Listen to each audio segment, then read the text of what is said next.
All right, we are back with the GSMC Wrestling Laureate Podcast, brought to you by the GSMC Sports Network.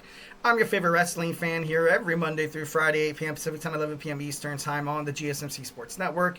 Your favorite wrestling podcast. We talk about all the action inside and outside the ring, backstage curtain calls, rumors, drama, and we talk about injury updates, injury statuses. We also talk about contract negotiations, extensions, and new signings. We talk about promotions from WWE to New Japan Professional Wrestling to AEW to TNA to Ring of Honor. If it makes major news in the world of professional wrestling, we talk about it here on this show, and sometimes we talk about we talk about some WCW. Sometimes we talk about some ECW. We talk about the glory days of AEW and the glory days of TNA. So, you're all around well-rounded professional wrestling podcast. Your favorite wrestling fan, Eric Rodriguez, on the mic.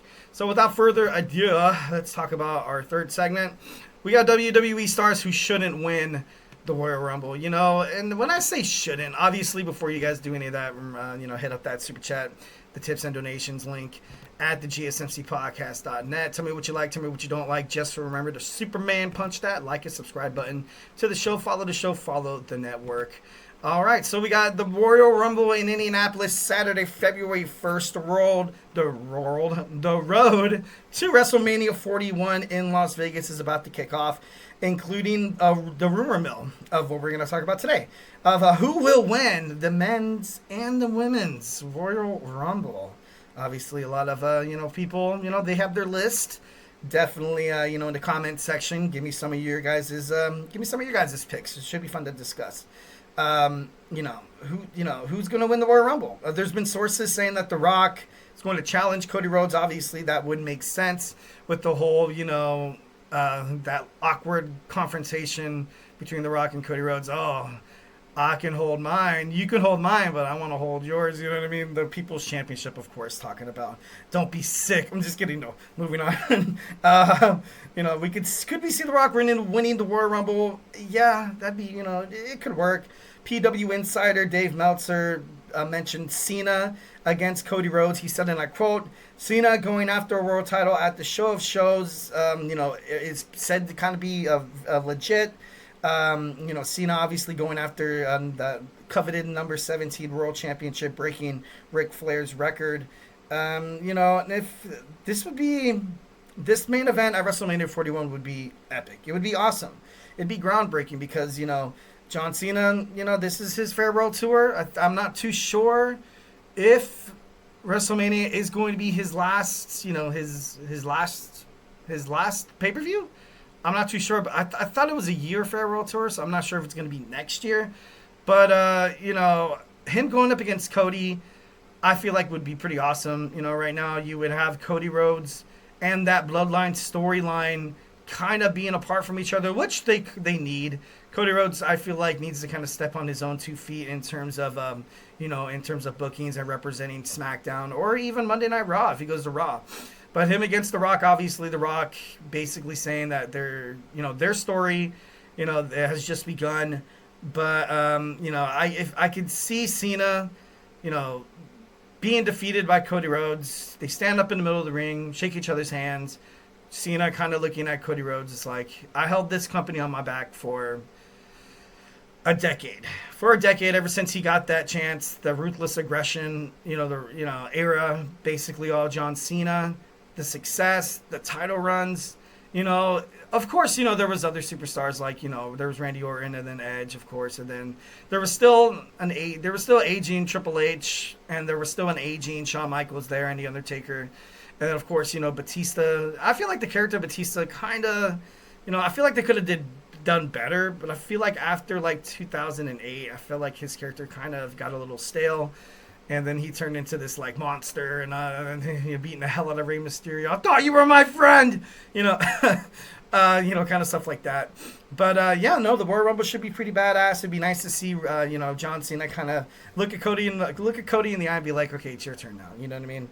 My time is up. Your time is now. February 1st, obviously, it's going to be at the iconic Lucas Oil Stadium in Indianapolis, Indiana. Who should win the 38th annual Royal Rumble? Also, this is going to be the first WWE PLE to air on Netflix. So let's talk about the men who shouldn't win the Royal Rumble. Solo Sikoa and Jacob Fatu, obviously for multiple reasons, but for one, it's just too soon. It's just too soon for Jacob. It's too soon for Solo. We've seen Solo challenge for the title. We've all kind of expected that, it was going to end the way it did. He wasn't ready to necessarily kind of take on this, self-proclaimed tribal chief storyline where he challenges Cody Rhodes for the WWE Championship. By all means, good for Solo. That's cool for him and his bookings. But he just didn't really have the success inside the ring, didn't really have the success inside the mic. And I felt like the storyline was pushed a little bit. But overall, I feel like Solo Sikoa is doing a splendid job. Obviously, Jacob Fatu, WWE's breakout superstar of the year. You got to give credit to that, but I do not want to see these guys win the Royal Rumble. The LA Knight. The LA Knight's another one that, like I said, as a heel, maybe in a year or two. But right now, it just doesn't seem good for WWE for him to win. And nothing against the LA Knight. I thought he was a great United States champion. His little feud with Logan Paul was pretty badass because I feel like Logan could match the intensity of the LA Knight more than others can. As opposed to Carmelo Hayes, Andrade, and AJ Styles. Also, Shinsuke Nakamura. I don't want to see the LA Knight win the Royal Rumble. If he does, that'd be interesting. I don't want to see Seth Rollins win again. I don't. I've seen this guy main event WrestleMania a couple of times, and I don't hate Seth Rollins. He's one of my favorite superstars. But at this point, I guess this kind of, talk, Tiffany Stratton cashing in and winning the Money in the Bank on SmackDown on Friday. I feel like that's just a huge foreshadowing by Triple H being like, all right, we're going to go younger. We're going to go younger. The older generation wrestlers, like Seth Rollins, like Randy Orton, Kevin Owens. I feel like they are going to, they'll get some title runs. Yeah, they'll get some title runs. But, what would be the point of Seth Rollins winning the Royal Rumble? I wouldn't really see why. I feel like it does need to be a younger guy. And once again, John Cena. John Cena, if he wins, I got to be honest, I don't want to see it. I don't think it'd be great at all. It'd be cool.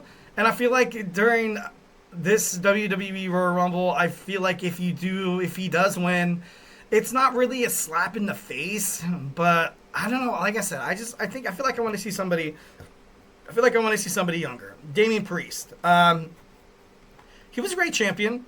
He did good. He was a worthy World Heavyweight Championship contender. But I don't know. I just winning the Royal Rumble though, it could happen. If he does win, it'd be kind of like when Shinsuke Nakamura won, kind of a shocker, kind of the young rising star in WWE. But I don't know. Right now, I feel like it's not really his time. Logan Paul. Nobody wants to see Logan Paul win the Royal Rumble because he's not even a full-time wrestler. But, not taking anything away from him. He's great. But no one wants to see him win the Royal Rumble. Sami Zayn. I do love myself some Sami Zayn. Obviously, the way he connects with the WWE universe is pretty badass.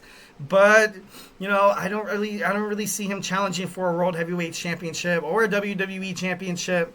I don't think any of those storylines would really make sense at this point. Well, maybe Gunther, but, I don't know. Sami Zayn always kind of reminds me of Mick Foley. He'll get close to a championship win. He'll win a couple here and there, but mostly, he's there to, connect with the WWE universe, perform great matches, obviously get beat up on occasionally by the heel. But, I don't know. So next we're going to talk about the women who I do not want to see win the Royal Rumble. Obviously, sorry, no, wrong one. I did this, there we go. Bam, Charlotte Flair. Nobody wants to see Charlotte Flair win the Royal Rumble. I'm sorry. She's great and all, but she wins too many times, man. Give it to some of the, make sure this Royal Rumble winner is the next person to kind of be at the Gestapo. And right now, Charlotte Flair, I can see her winning and challenging Tiffany Stratton. I know that's been a huge dream match for Tiffany for basically ever in her career. She's mentioned, fighting Charlotte Flair. But if she wins the Royal Rumble, I got to be honest. I think I don't know. She's always been the champion, never really been the chaser. because she's just so damn good. Obviously, WWE royalty right now, staring you in the face. She's great, and she's gonna have the title of one of the greatest women's wrestlers. But I don't know. I don't want to see her win the Royal Rumble this year. I don't know. I don't. I just don't want to see it. Becky Lynch.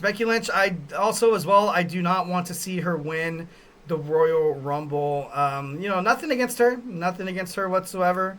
But we've seen Becky before being in successful situations, and she's gonna get a chance at her title. At her the World Heavyweight Championship. I see her more like an Intercontinental Champion. But when her and Charlotte come back, obviously WWE is gonna come with not empty hands, but they're gonna come and be like, all right, cool, like you're back. Let's give you title opportunity after title opportunity. But I'm not saying that she doesn't deserve it, and I'm not saying that she's not a hard worker. I'm not saying that she's definitely not well deserving, I guess you can say. But maybe I'm just hooked on this notion during the Attitude Era, Netflix era, and this Triple H Paul Levesque. I feel like since he did so damn well handling NXT with all these young superstars, and I feel like he's trying to gracefully kind of help WWE get a little younger. And it's not like they're old. It's not like, oh, Cody Rhodes is old, or it's not like AJ Styles is old. Well, he is pretty old. Seth Rollins is old. CM Punk, Drew McIntyre. They just need something fresh. There we go. I think that's the best way to put it. I feel like the winners of this Royal Rumble in the men's and the women's, it should be like a fresh new start for a superstar and a fresh new face for Raw or SmackDown. So I definitely think that would be, that's what I want. I don't want to see Bianca Belair win the Royal Rumble. Nothing against Bianca. I think she's cool and all the EST of WWE. The strongest, the fastest, the lamest. I'm just kidding. No, just kidding. Obviously, don't want to see her. She'd kick my ass, man. But anyways, moving on. She's had a lot of success. She's had so much success already with her in her young, illustrious WWE career. I don't know. I feel like you got to let somebody else do it. You got to let somebody else win. Bayley too. Nobody wants to see Bayley win back-to-back Royal Rumbles. And Rhea Ripley. If Rhea Ripley beats Liv Morgan for the Women's World Heavyweight Championship at Netflix, at the Netflix premiere, I would rather see that than them drag on this storyline of Liv and Rhea all the way to April, all the way to WrestleMania, and then she wins the Royal Rumble and gets a chance at her title back that she never lost. The story, it's there, but can you really drag this, Rhea Ripley coming out to beat the heck out of Liv Morgan every week? Liv Morgan and Raquel Rodriguez and Dominic Mysterio attack Rhea Ripley in the back, and she's out, and then she disappears for a couple shows, and then she comes back shockingly to kick Liv Morgan's ass again. How much times can you do this? Obviously, I feel like the Drew McIntyre and the CM Punk feud, which was the feud of the year last year, I felt dragged on a little bit too much. A lot of wash, rinse, and repeat, promos. But, if WWE decides to do this, I can understand why, and I could see it partially kind of working, but I don't know. I just, maybe it's just me as a wrestling fan. I just want to see something fresh. I don't know. All right, we talk about WWE stars, the women's and the men's, who shouldn't win the Royal Rumble, and now we're going to talk about stars who definitely should. So, grab your favorite snack, grab your favorite ice cold beverage, and join me here in about 25 seconds. So, hey, do not go absolutely anywhere.